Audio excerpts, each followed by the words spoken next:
Shalom Bapak Ibu, Saudara-saudari. Hanya Yesus yang layak kita puji, kita sembah dan kita agungkan. Seperti bunyi firman Tuhan yang terdapat di dalam Roma 16 ayat 27. Bagi Dia satu-satunya Allah yang penuh hikmat, oleh Yesus Kristus, segala kemuliaan sampai selama-lamanya. Amin. Demikian firman Tuhan yang juga menjadi landasan bagi ibadah kita di hari ini. Mari kita berdoa. Bapa kami yang bertahta di dalam kerajaan surga, kami bersyukur terima kasih untuk anugerah-Mu di dalam kehidupan kami, untuk kasih, pertolongan dan penyertaan-Mu yang senantiasa ada di dalam kehidupan setiap kami. Saat ini kami juga tetap memohon pimpinan penyertaan Tuhan untuk ibadah kami di hari ini dari awal sampai pada akhirnya. Biarlah Roh Kudus memimpin kami dan kami boleh bersukacita di dalam Engkau. Di dalam nama Tuhan Yesus Kristus kami alaskan dan kami mohonkan doa kami. Amin. Segala kemuliaan hanya bagi Yesus di tempat yang maha tinggi. Hosana bagi Dia.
Bersama-sama menghadap Tuhan, Allah yang maha mulia dan Allah yang maha kudus, Allah yang sanggup memberikan pengampunan dosa.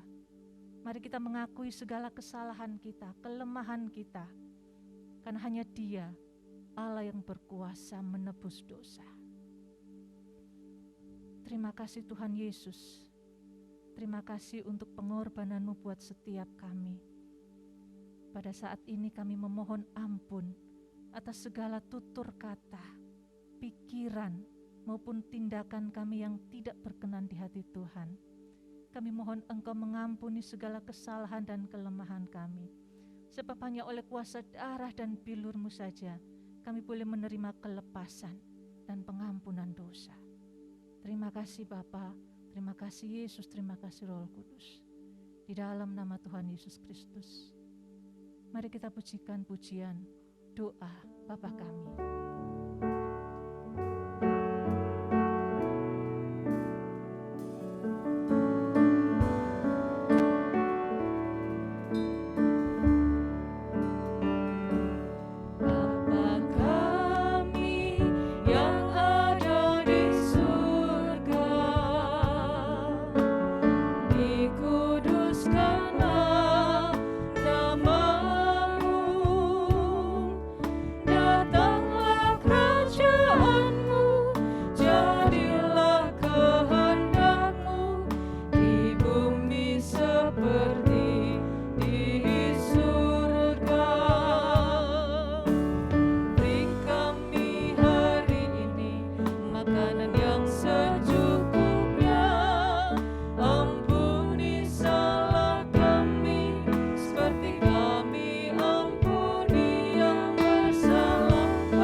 Terpuji nama Tuhan, Allah yang mulia, Allah yang kudus adalah Allah yang kita kenal di dalam nama Tuhan Yesus Kristus yang senantiasa berjalan di setiap langkah kita. Mari kita pujikan pujian ini.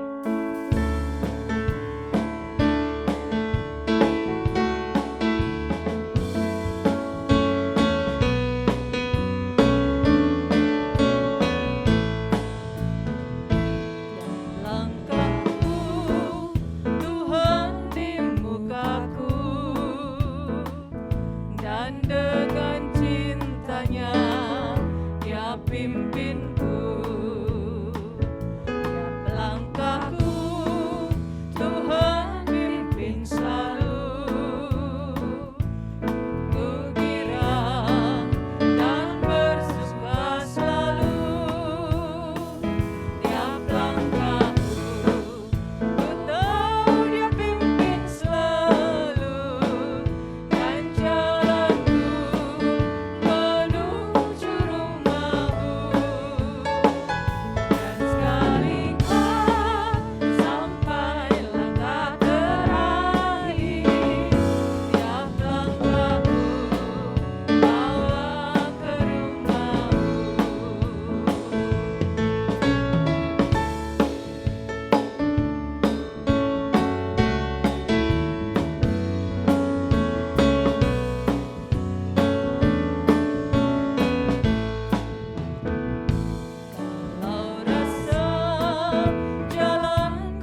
Yesus ada di setiap langkah kita, bahkan di setiap musim kehidupan kita.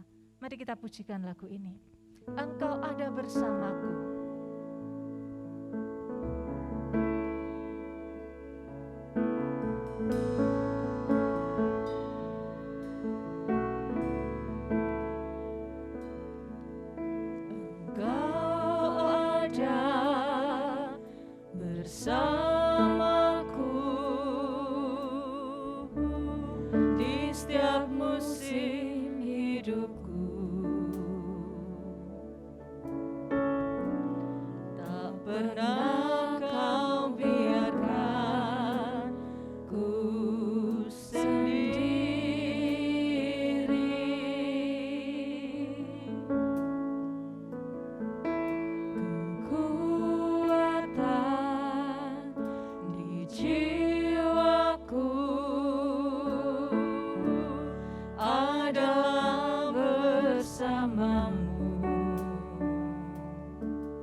Selamat sore, selamat beribadah bersama pada sore hari ini. Marilah kita akan langsung merenungkan firman Tuhan, dan sebelumnya kita akan menundukkan kepala, kita akan masuk di dalam doa. Tuhan Yesus Kristus, tiba saatnya kami akan merenungkan bersama firman Tuhan. Tuhan, kami mohon hikmat marifat dari Tuhan. Kami mohon urapan Roh Kudus berlaku atas kami, supaya firman Tuhan dapat kami mengerti, kami sambut, kami simpan di hati, kami renungkan ulang berulang, dan kami laksanakan di dalam langkah-langkah hidup kami, supaya hidup kami sungguh-sungguh dipimpin oleh firman Tuhan, dan kami hidup patuh dan taat kepada firman Tuhan, supaya hidup kami sungguh-sungguh dapat menghasilkan buah yang berkenan di hadapan Tuhan dan yang menyenangkan hati Tuhan. Terima kasih. Permuliakanlah nama Tuhan atas semuanya ini. Dalam nama Tuhan Yesus, Anak Allah yang hidup, kami berdoa. Amin. Mari kita akan merenungkan firman Tuhan bersama. Firman Tuhan saya beri judul hidup menghasilkan buah. Ayat-ayat pembacaan terdapat di dalam Markus pasal yang ke-11 ayat yang ke-21 sampai dengan ayat yang ke-26. Mari kita awali ayat yang ke-21 lebih dahulu. Demikian firman Tuhan. Maka teringatlah Petrus akan apa yang telah terjadi. Lalu ia berkata kepada Yesus, "Rabi, lihatlah, pohon ara yang kau kutuk itu sudah kering." Di balik peristiwa pohon ara yang tidak berbuah dan yang dikutuk menjadi kering itu, Tuhan Yesus ingin menyingkapkan sesuatu yang sangat berharga kepada murid-muridnya dan kepada kita semua yang percaya kepadanya. Di satu sisi, Tuhan Yesus ingin mengungkapkan bahwa Dia sangat tidak berkenan apabila seseorang hidup tidak menghasilkan buah. Di sisi lain, Dia justru sangat mendambakan kita semua dapat menghasilkan buah pada segala musim kehidupan. Nah, melalui ayat-ayat berikut, Tuhan Yesus menunjukkan langkah-langkah iman agar kita dapat menghasilkan buah dalam hidup ini. Kita baca ayat ke-22.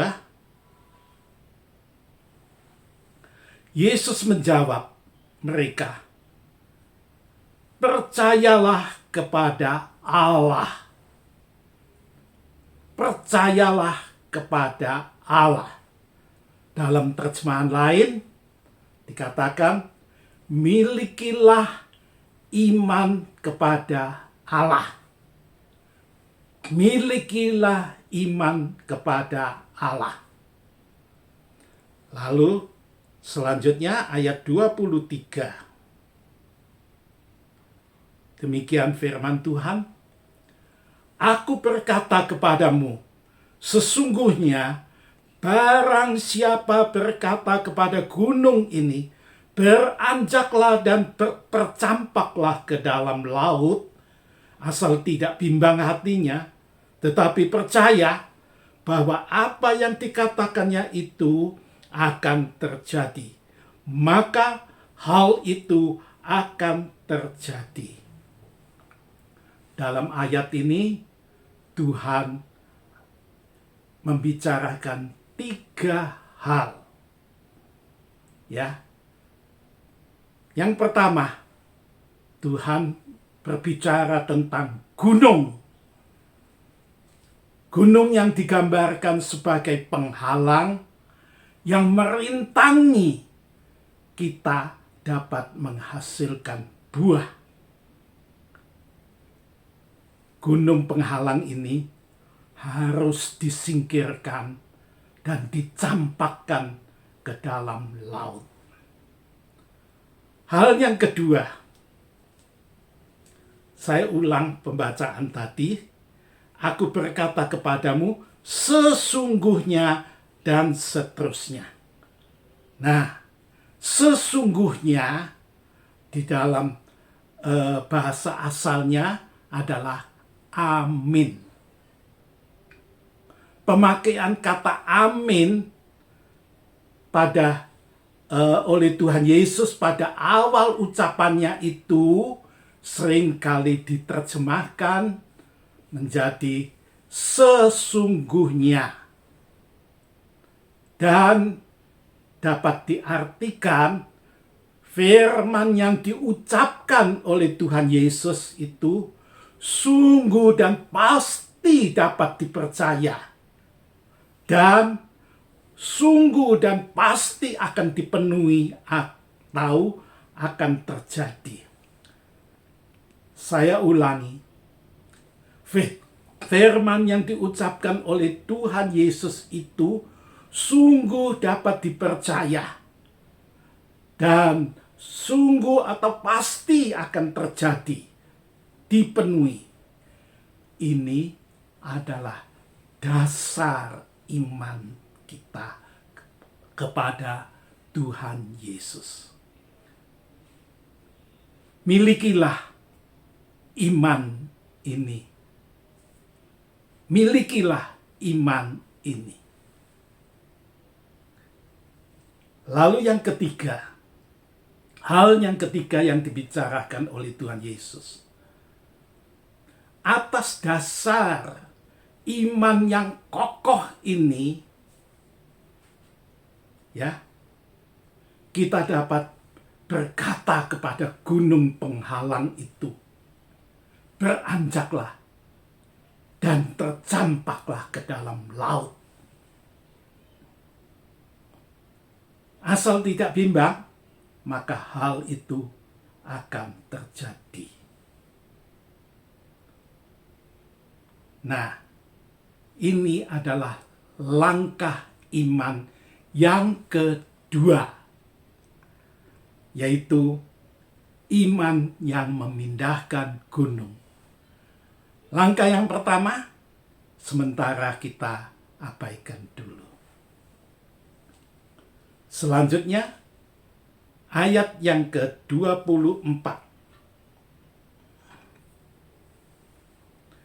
Karena itu aku berkata kepadamu, apa saja yang kamu minta dan doakan, percayalah bahwa kamu telah menerimanya. Saya ulang, percayalah bahwa kamu telah menerimanya, maka hal itu akan diberikan kepadamu. Nah, di sini dikatakan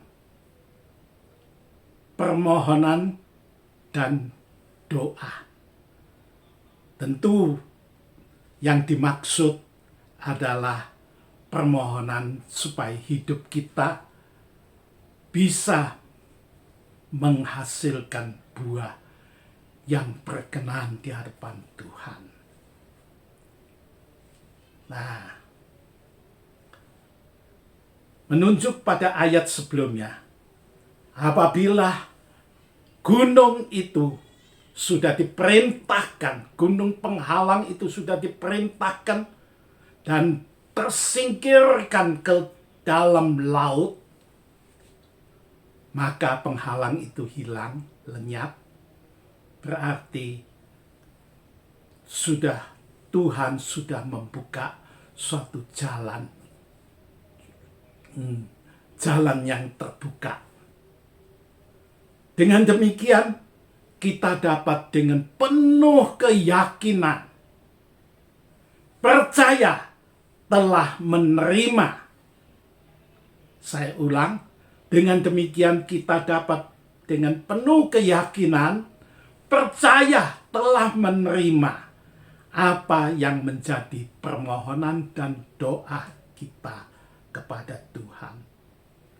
Bahwa Tuhan akan memberi, pasti akan memberi, dan kita pasti akan menerima hidup yang menghasilkan buah. Buah pertobatan, buah roh, buah pelayanan, dan seterusnya. Ini adalah langkah iman yang ketiga. Percaya telah menerima. Percaya telah menerima. Kita lanjutkan dengan ayat 25 dan 26. Dan jika kamu berdiri untuk berdoa, ampunilah dahulu sekiranya ada barang sesuatu dalam hidupmu terhadap seseorang, supaya juga Bapakmu yang di surga mengampuni kesalahan-kesalahanmu. 26. Tetapi jika kamu tidak mengampuni, maka Bapakmu yang di surga juga tidak akan mengampuni kesalahan-kesalahanmu. Ini tentunya adalah firman Tuhan yang diucapkan oleh Tuhan Yesus sendiri. Nah, berarti kita sebagai orang yang beriman, kita akan patuh, mematuhi, dan melakukan firman Tuhan ini, yaitu mengampuni. Tetapi kenyataannya seringkali terjadi bahwa seolah-olah ada sesuatu yang seperti gunung yang besar yang merintangi kita untuk dapat melakukan pengampunan. Dan gunung penghalang ini harus disingkirkan. Nah, bila kita dapat mengampuni, selanjutnya firman Tuhan berkata, maka Bapakmu yang di surga pun akan mengampuni kesalahan-kesalahan kita.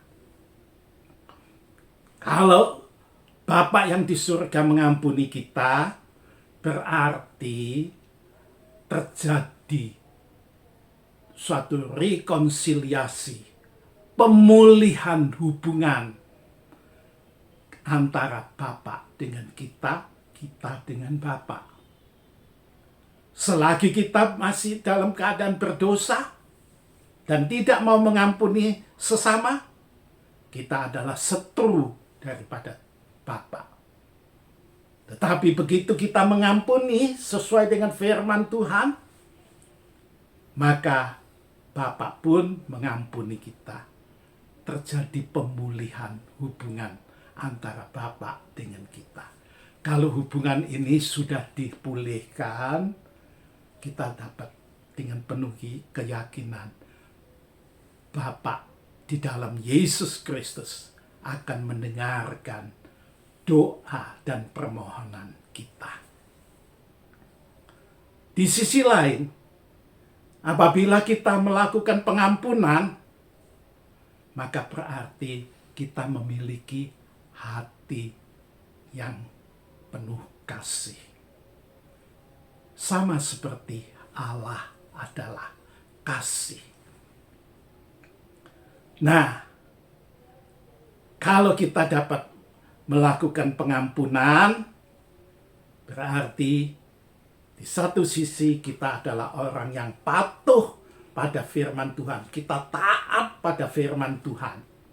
Di sisi lain, kita mempunyai hati yang penuh kasih. Nah, maka kita adalah orang yang pas. Kita adalah orang yang pas untuk dibentuk oleh Tuhan agar hidup kita dapat menghasilkan buah yang baik, buah yang menyukakan hati Tuhan. Dan ini adalah langkah iman yang ketiga, yaitu langkah mengampuni. Jadi, langkah pertama, langkah iman yang pertama adalah mengampuni. Ini adalah dasar. Ini adalah yang paling utama.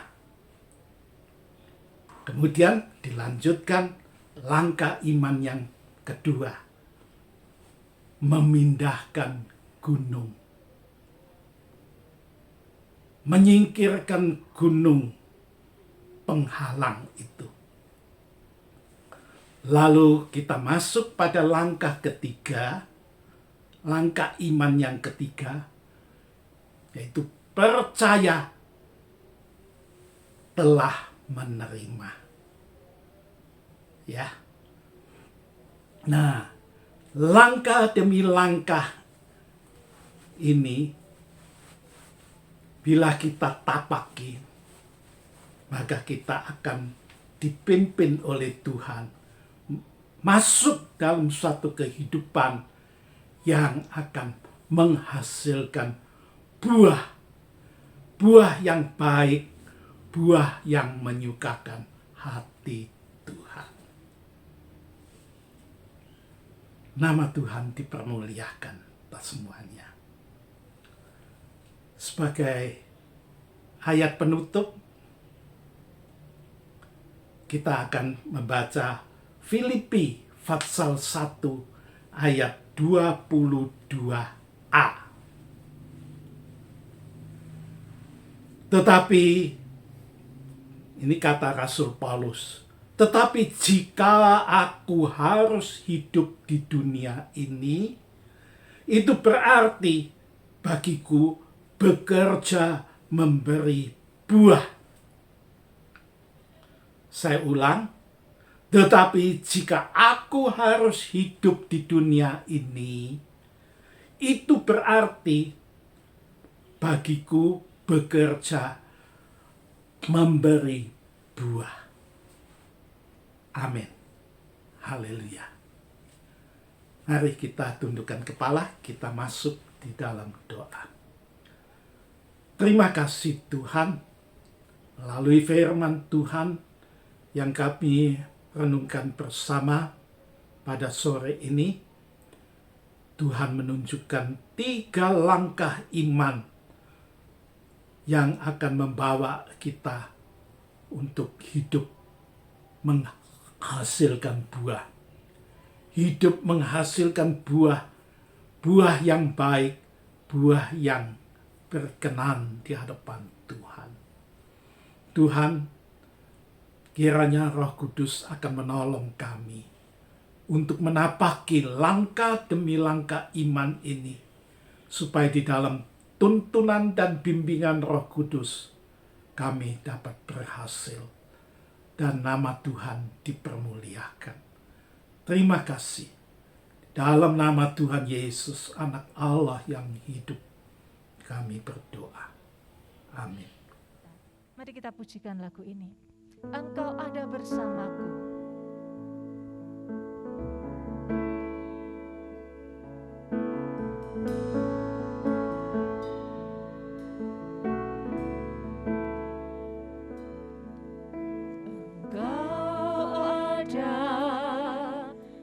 Bersamaku di setiap musim hidupku, tak pernah kau biarkan ku sendiri.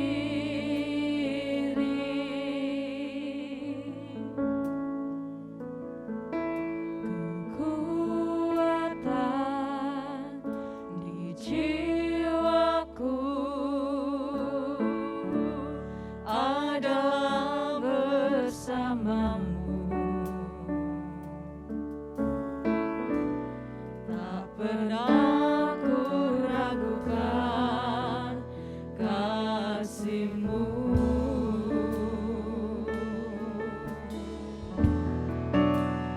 Bersamamu Bapa, ku lewati semua.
Pengumuman GBT Kristus Pelepas Malang. Dalam upaya mencegah penyebaran COVID-19, ibadah umum minggu pagi ataupun sore, juga ibadah tengah minggu akan dilayani secara online. Berikut adalah jadwal ibadah tengah minggu. Adapun, tautan untuk mengakses ibadah-ibadah tersebut akan diumumkan di grup pengumuman GBTKP setiap hari. Perjamuan suci akan dilayani secara online setiap bulan pada minggu terakhir. Tidak lupa kita juga mendukung bantuan doa bagi jemaat Tuhan, baik yang mengalami kelemahan tubuh ataupun sudah lanjut usia. Kiranya Tuhan menolong.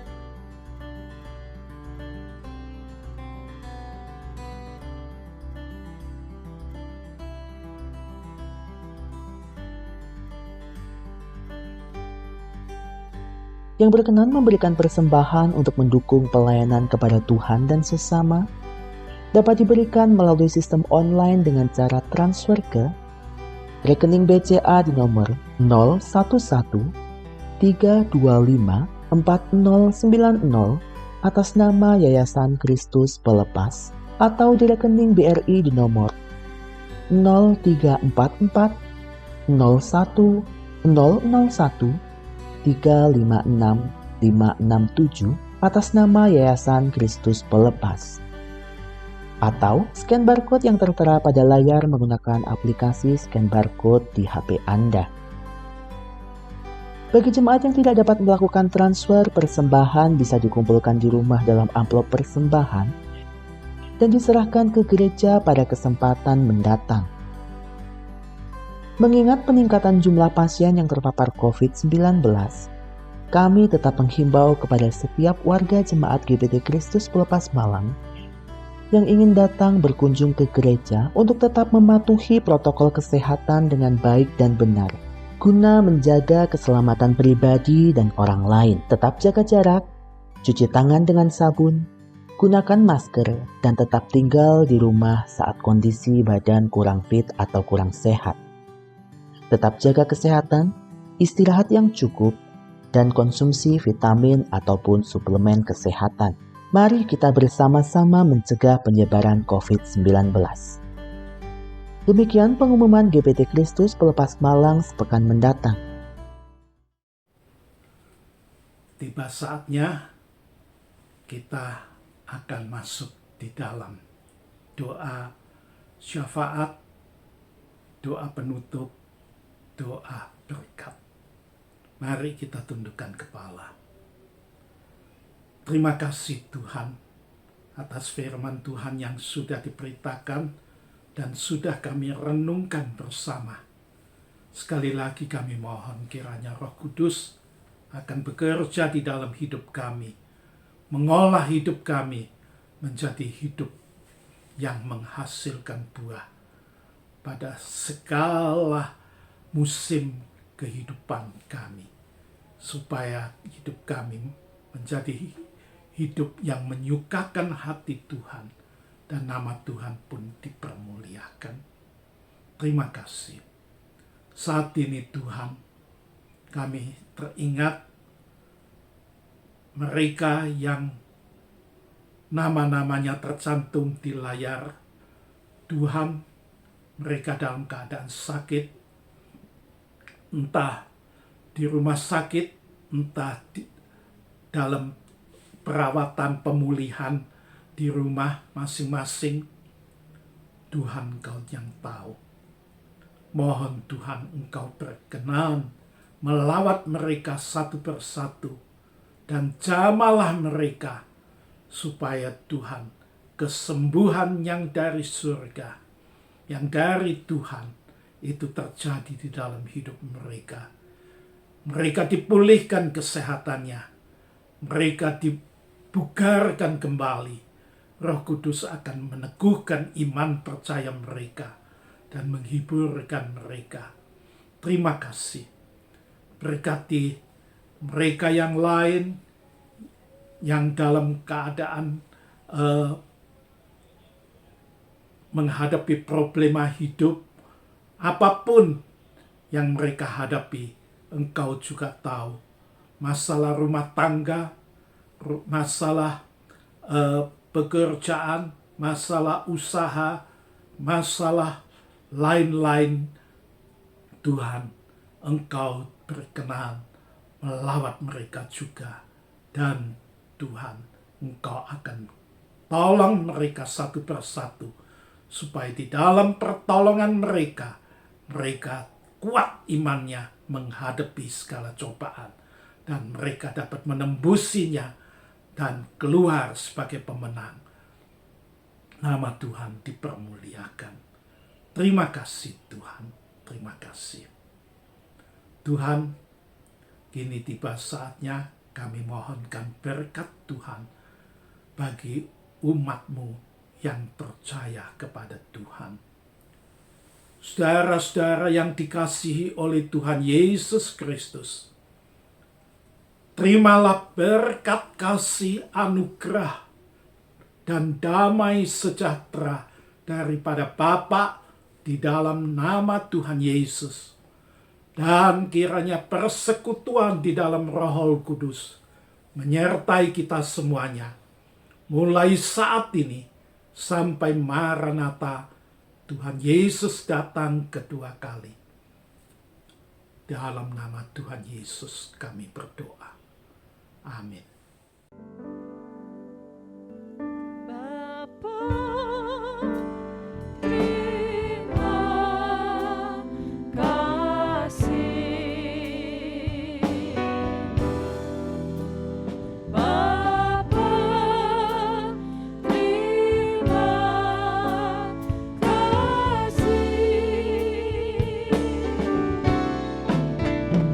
Bapa di dalam